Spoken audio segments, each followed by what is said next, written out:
barangay hall na boarding house na kinabitan ng jumper, hindi lang panayan ang hiwagang itinatago ng kapitan at dating kapitan ng barangay 674. Ayan, at isa-isa nang susulpot sa aming mabusising pangkukutkot. Nadiskubre namin ang pinakamatinding hinaing nila laban sa tila joint leadership na mag-asawang ex-chairman at kasalukuyang chairwoman. Lagi pong tinuturo yung asawa niya po dahil ang sabi niya, ayan po ay na-appoint niya na humarap sa amin.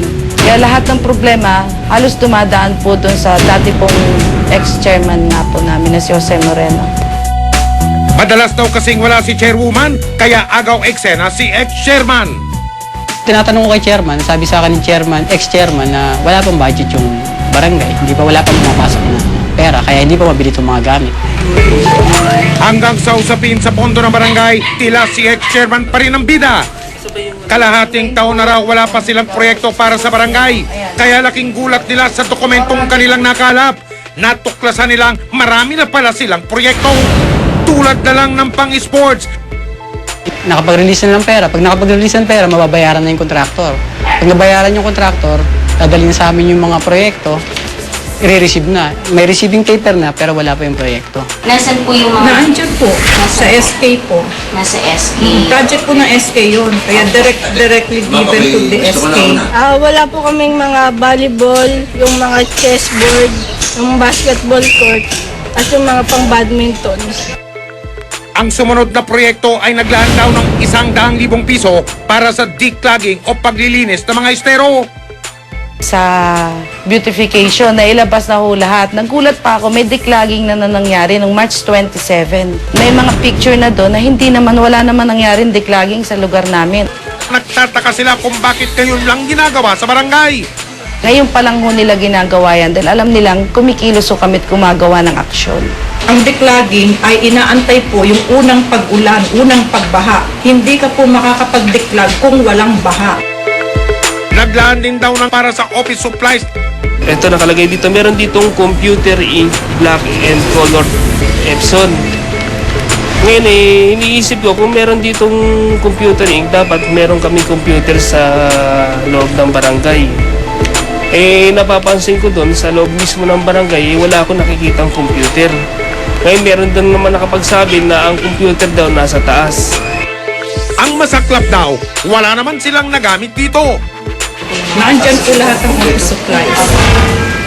Kinabukasan, nagtungo na kami sa Manila City Hall.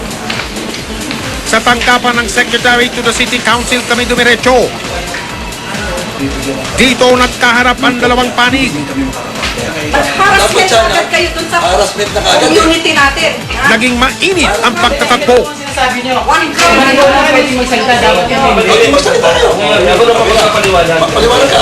Inilatag ang lahat ng issue. Pero ayon sa mga complainant hanggang sa ngayon, hindi naman daw ang misis niyo po ang nanunungkulan dito. Tingnan po natin ang aming ang nagbubukas po ng prayer meeting, nagbubukas po ng meeting ay ang misis ko. Ang laging umpisa ay prayer meeting. Pag nagmi-meeting na, saka lamang si Joe Moreno tatawagin, o ituloy ko na ito. Hindi ko alam yung usapan tungkol sa mga away-away ko ang pangalan. Teka muna. Si ex-chairman Agawit Senat talaga. Kung umasta, parang nagdidikta. Ang pinoblema ang sinasabi, ano ba? Nasaan ba ang tayo ng media? Kailangan ko ba ito ililis o hindi? Nang makalma, hiningan namin ng pahayag si Kapitana pati na rin ang kanyang asawa. Nung nagpagawa ko ng bahay, pinagawa ko yung maliit na barangay hall. Ipinagawa ko rin po yung chapel at yung natitira, ibinigay ko sa aking mga kasamahan para tirhan. Nakapagdesisyon na raw sila na hindi paalisin ang mga nakatira rito. Sa amin po kasi yun, discretion po namin kung anong gusto namin gawin sa second floor. Dahil kami po ang nagpagawa. Siguro alam mo naman kung sino ang may-ari ng structure na yun, siya ang may discretion kung anong gusto niyang gawin doon. Sinagot din nila ang ibang issue tungkol sa mga proyekto at gamit sa opisina. Na-advance na po noon, dahil kailangan na noon, last year, yung gamit, in-advance na po ng dating chairman. Dahil sa mga sagot ni Kapitana at kanyang asawa, nagpasya ang tatlong nagre-reklamong kagawad na ituloy ang laban. Talagang umaasa kami ngayon dahil katulad nga yan, may gugulgan na yung kanilang mga yung kanilang mga pagkakamali, maasa ko na ang katarungan ay hindi naman walang pinipili. Kayo na raw daw po ang umupo. Desidido na ang tatlo na magsampa ng kasong administratibo laban kay Kapitana Moreno.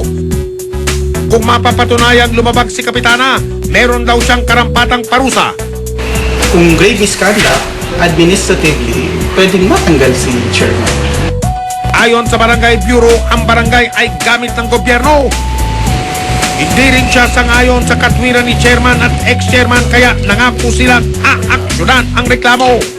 Ang barangay is intended for barangay use. That's final. Nagsampa naman ang kasong perjury o pagsisinungaling, libel at oral defamation ang mag-asawang Moreno laban sa tatlong kagawad.